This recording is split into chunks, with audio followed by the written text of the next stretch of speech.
Welcome to part 3 of our Isabella Bird extravaganza.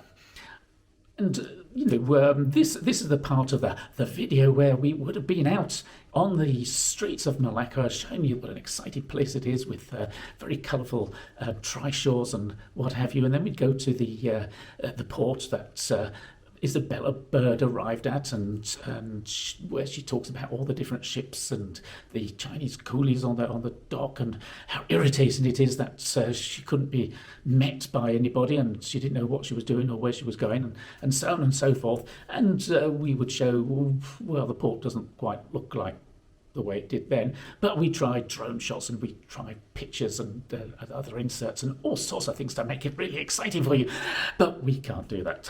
But we've written it down in the blog, so go and read what she said about it. But there's a certain amount of caution about what she was talking about, because on the one hand she's talking about the place being so somnambulant and rather sleepy and boring, and then on the other hand she's talking about the excitement that occurs when tigers get loose on the street and start eating people, and how full of noisy Chinese it is, and how she feels that somehow they're going to be creeping through the bedrooms and slaughtering all the white people and what have you. There's an element of contradiction in some of her descriptions there.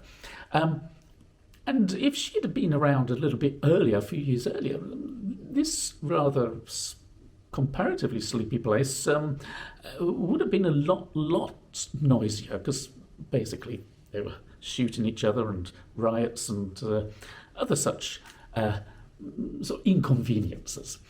Anyway, what else did she come across? Oh yes, Captain Shaw. That's right. She meets Captain Shaw. He's the resident. He's the governor of Malacca. Now then, she mentions that he's an Irish naval officer, and it should be it should be said that quite a lot of the Englishmen that she met while she was out here weren't English at all. They were Irish and Scots. In fact, there's a little short story by Kipling about Taiping and the English community there, and how, in fact, they aren't English at all, but they're all Scots. Which is, that's how the empire was forged, by a lot of Scotsmen coming out of Glasgow and taking their chances. Very often they were with the military, and then they saw other opportunities when they got out into the Far East. So read more about this stuff. It's we get into the nub of the matter, and it's getting very interesting and exciting. And what else can we say? Yes, we do come across probably the biggest threat that the average English imperialist had to face in Malaya, and that was the mosquito. And this is going to be a bit of a theme throughout these blogs.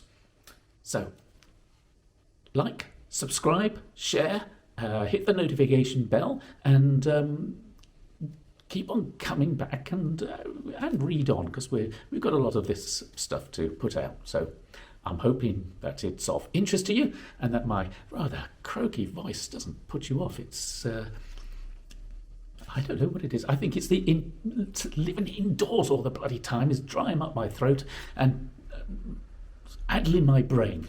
So, anyway, like, subscribe, share. See you next time. Bye.